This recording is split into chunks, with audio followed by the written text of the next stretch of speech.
Hello mga ka-vibes, guys, samahan niyo ulit ako. Talakayin natin ang naganap sa live ni Medeth. Magandang araw po sa inyong lahat. Sa isang vlog ni Medeth habang siya ay naka-live, mapapansin na parang normal na lang sa kanya ang pagsabay ng pagkain habang nakikipag-usap sa mga viewers. Hindi na ito bago sa kanyang mga followers dahil dati pa man ay may mga nakapansin at nagbanggit tungkol dito sa kanyang mga comments.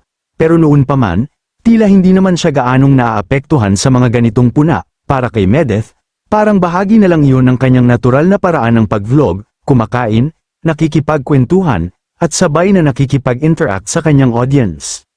Ngunit sa pagkakataong ito, may isang puna na medyo naiiba sa mga nauna. Hindi ito ipinost sa comment section kung saan makikita ng lahat. Sa halip, direkta itong ipinadala sa kanya sa pamamagitan ng chat at text message. Dahil dito, parang mas personal ang dating ng mensahe. Ayon sa nagpadala, ang sinabi sa kanya ay, "Talking while your mouth is full is a poor etiquette." Habang nakalive pa rin, binasa ni Medeth ang mensahe sa kanyang viewers. Ibinahagi niya na hindi niya sigurado kung ano ang dapat niyang maramdaman tungkol dito.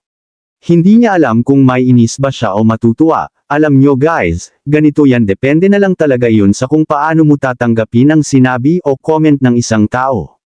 Kung iisipin mo na parang pang-iinsulto iyon, maaaring ma-offend ka. Pero kung titingnan mo naman ito bilang simpleng payo o paalala, maaari rin namang tanggapin ito ng maayos. Habang nagpapatuloy ang kanyang live session, may isa namang viewer na nagtanong tungkol sa kanyang mga plano pagkatapos niyang makapagtapos sa pag-aaral. Dahil malapit na raw siyang graduate, agad naman itong sinagot ni Medeth. Pero sa una ay pabiro ang kanyang sagot, natawa siya ng malakas at sinabi na ang plano niya raw ay mag-asawa na. Dahil sa sobrang tawa niya, halatang biro lamang iyon at hindi seryosong sagot. Pagkatapos ng kanyang biro, sinabi rin niya ang kanyang mas seryosong mga plano. Ayon sa kanya, mayroon na siyang ilang options na iniisip para sa kanyang magiging future pagkatapos ng graduation. Una, balak niyang mag-apply sa trabaho na may kinalaman sa car sales marketing, kung saan maaaring gamitin ang kanyang natutunan sa school at i-apply ang skills sa pakikipag-usap at pagbebenta. Pangalawa, isa rin sa mga posibilidad na kanyang kinokonsidera ay ang pag-abroad, dahil alam naman natin na maraming Pilipino ang naghahanap ng mas magandang oportunidad sa ibang bansa at syempre mas malaki na dihamak ang sweldo kumpara sa Pinas. Ngunit pabiro niyang idinagdag ang pangatlong option, maging masaya na lang, sa paraan ng kanyang pagkakasabi, parang may halong biro ulit ito.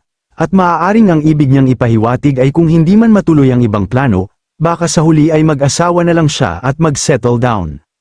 Sa kabuuan ng kanyang live, makikita ang natural at masayang personalidad ni Medeth, kahit may mga puna o kritisismo, o may pinagdadaanan tila marunong siyang tumanggap ng mga ito nang hindi masyadong dinadala sa puso, at kaya pa rin niyang gawing magaan at masaya ang usapan kasama ang kanyang viewers. Hanggang sa muli po mga ka-vibes, see you again.